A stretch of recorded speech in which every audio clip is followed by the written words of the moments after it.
Hello students, in the last video you got some basic concepts of real number in which some types of number was discussed. Today in this video I am going to discuss the first topic of your book, which is Euclid division lemma और algorithm भी इसे कहा जाता है। ठीक है,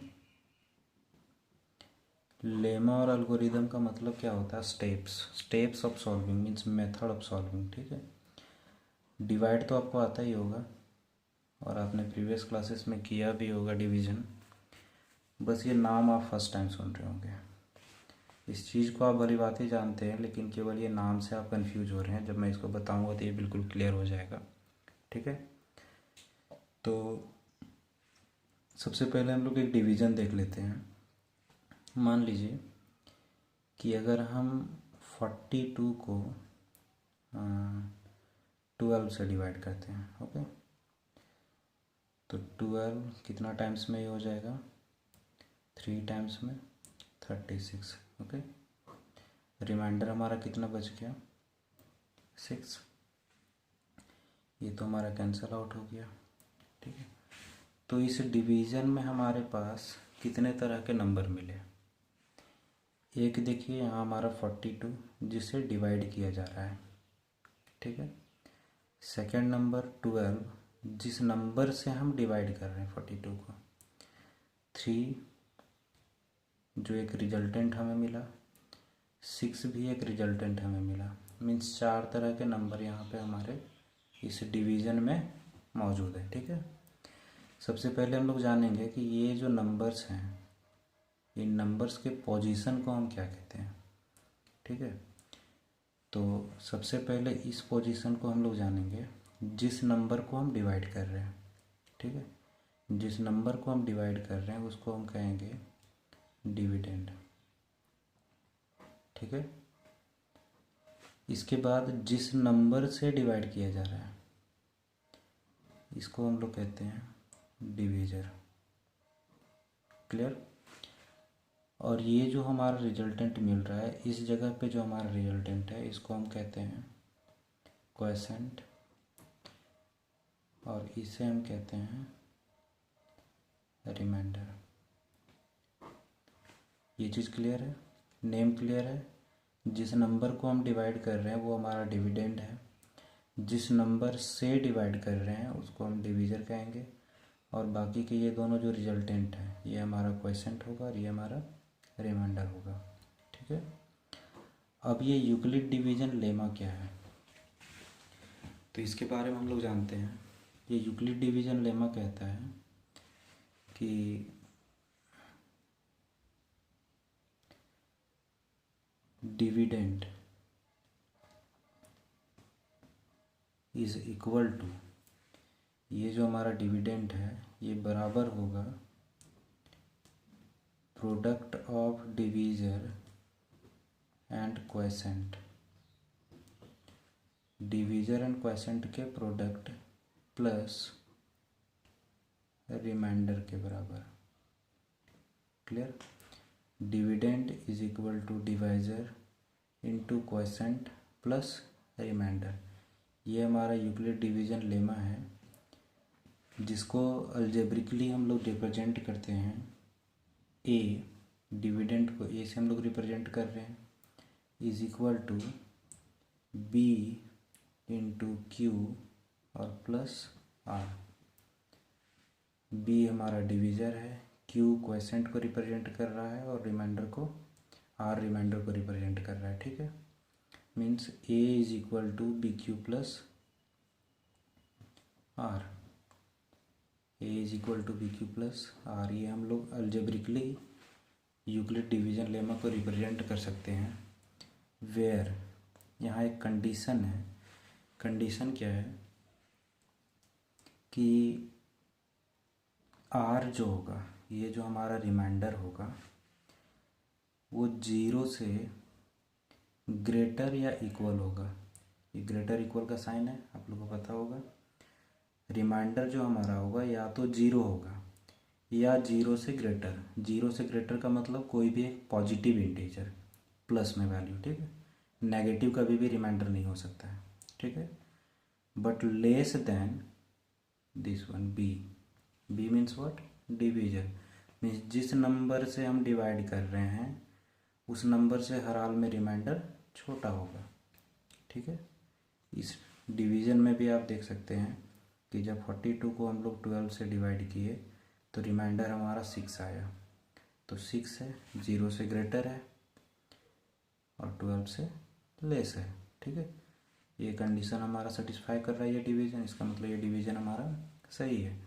तो a is equal to B Q plus R से हम लोग यूक्लिड डिवीज़न लेमा को रिप्रेजेंट करेंगे, जहाँ पे हमारा कंडीशन क्या है कि रिमाइंडर 0 से ग्रेटर और इक्वल हो सकता है but less then divisor. Divisor से हमारा छोटा ही होगा। Clear it is. अब इस यूक्लिड डिवीजन लेमा के बेसिस आपके बुक्स में कुछ क्वेश्चंस दिया हुआ होता है, कुछ शो करने के लिए बोलता है। जैसे मैं क्वेश्चन के द्वारा समझाना चाहता हूँ।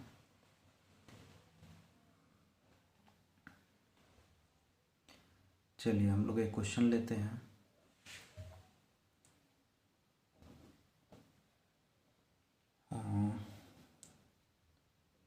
so that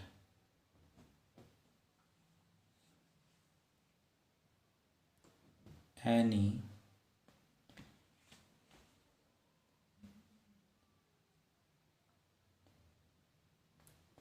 odd positive integer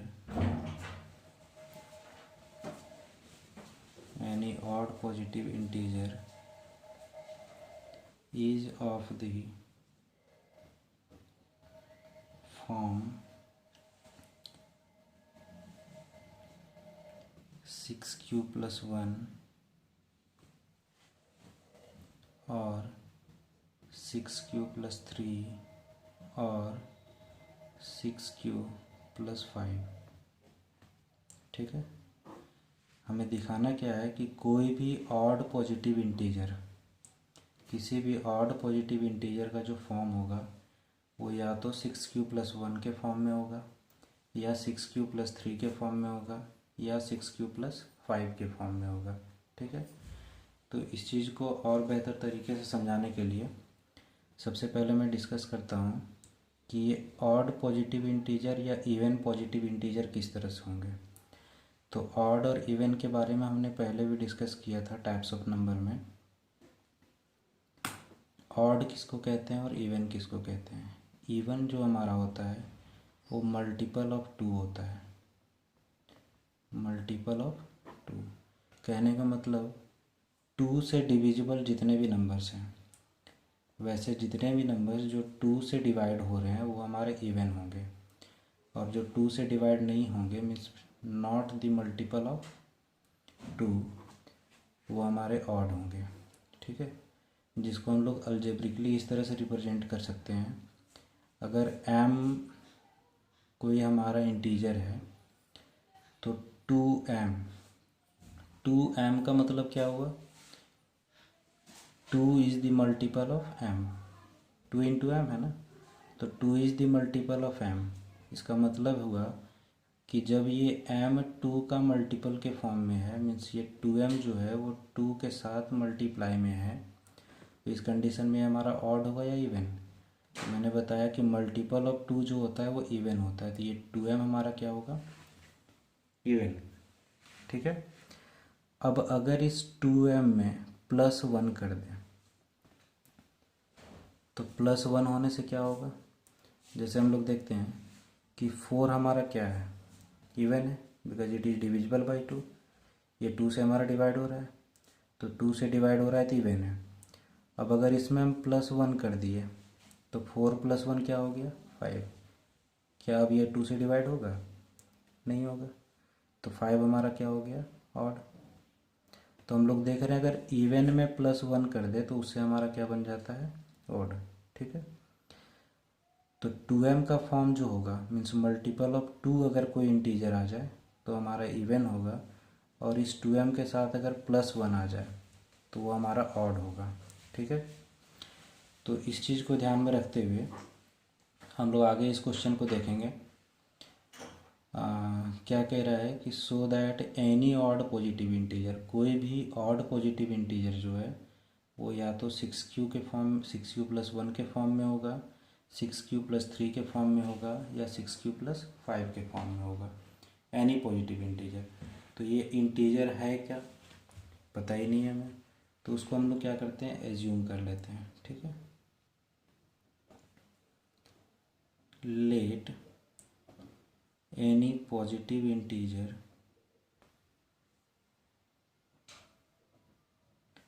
B a को हम लोग कोई पॉजिटिव इंटीजर मान लेते हैं। ठीक है, अब हम लोग देखें कि ये 6q+1 6q+3 6q+5 ये हमारा देख रहे हैं कि यूक्लिड डिवीजन लेमा के फॉर्म में ही आ रहा है, नहीं तो 6q BQ, यस, तो q हमारा क्या है, क्वोशेंट, यहाँ भी q हमारा क्वोशेंट है, b डिवीजर है और उसके जगह पर 6 है, इसका मतलब डिवीजर जो हमारा है वो 6 है। कोई भी जो हमारा ऑड इंटीजर यहाँ पे है उसको डिवाइड कौन कर रहा है, 6 कर रहा है। इस क्वेश्चन से क्लियर है। तो यहाँ हम लोग लिखेंगे ऑन डिवाइडिंग, क्योंकि इस फॉर्म में ही हमको करना है तो डिवीजर हमको क्या लेना होगा, 6। तो on dividing a by 6, clear, a को हम लोग किससे डिवाइड कर रहे हैं, इस डिवीजर से 6 से, we get q as quotient and r as remainder. q हम लोग क्वोशेंट के रूप में पाते हैं और r हम लोग रिमाइंडर के रूप में पाते हैं। ठीक है, where r is greater equal to 0 but less than 6 से डिवाइड कर रहे हैं ना, तो हम लोग यहाँ कंडीशन देखे थे कि b से लेस होगा, तो यहाँ 6 से डिवाइड करें तो 6 से लेस होगा। तो 0 या 0 से greater but less than 6, yes, तो हमारा ये रिमाइंडर क्या क्या हो सकता है, that is r is equal to क्या क्या हो सकता है, 0 हो सकता है क्योंकि 0 के बराबर हो सकता है तो 0 होगा।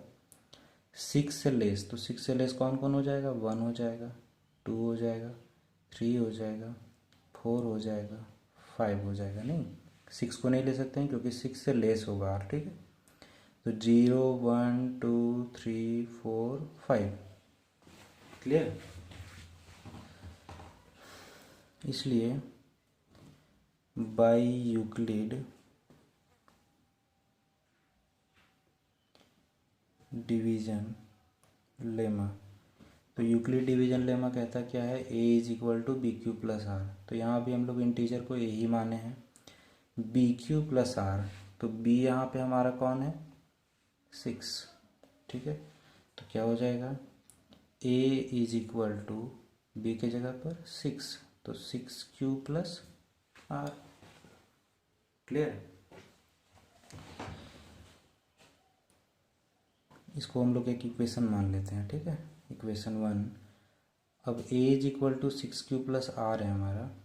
अब r के जगह पे हमारे पास कंडीशन कितने हैं, 5 कंडीशंस, 0 भी हो सकता है, 1 भी हो सकता है, 2 भी, 3 भी, 4 भी, 5 भी।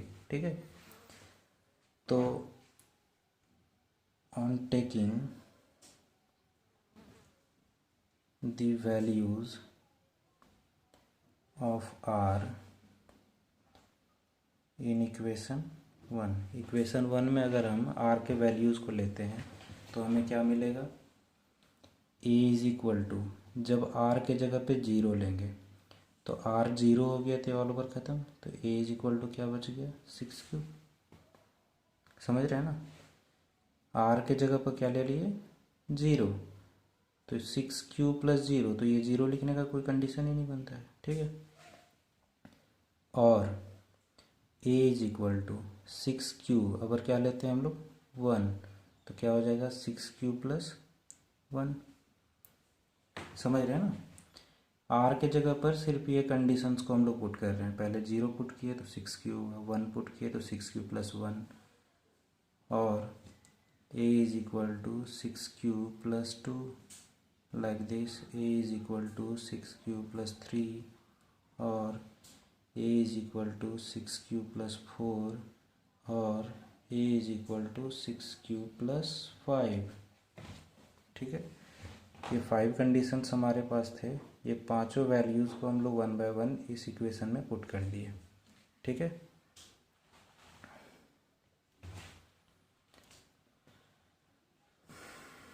अब देखिए ये हमारे पास 6q है, 6q प्लस 2 है, और 6q प्लस 4 है।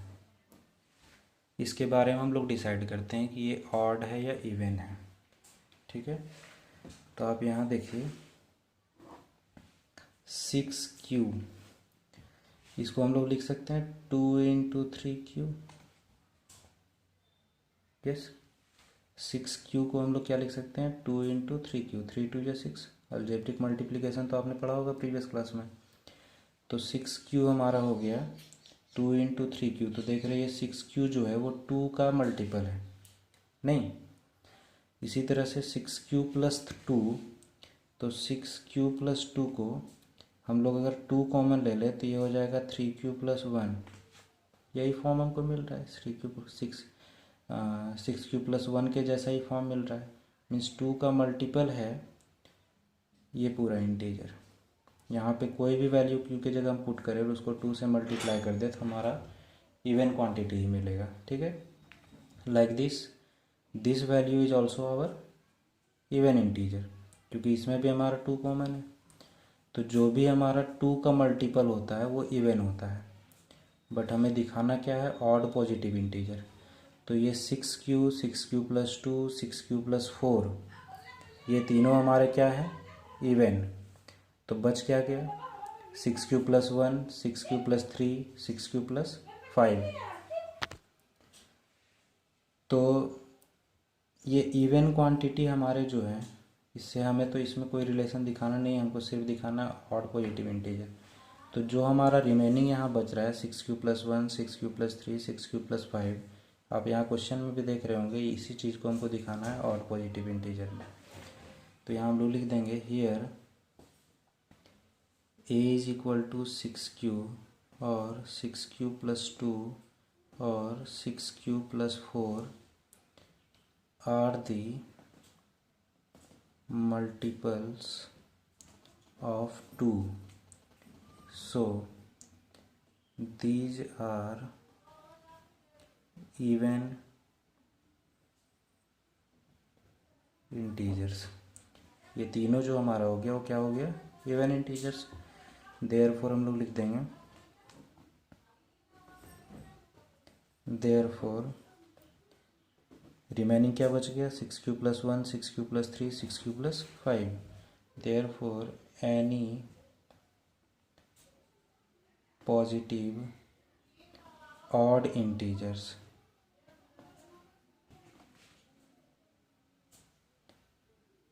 is of the form 6q plus 1 और 6q plus 3 और 6q plus 5, जो हमारे रिमेनिंग थे।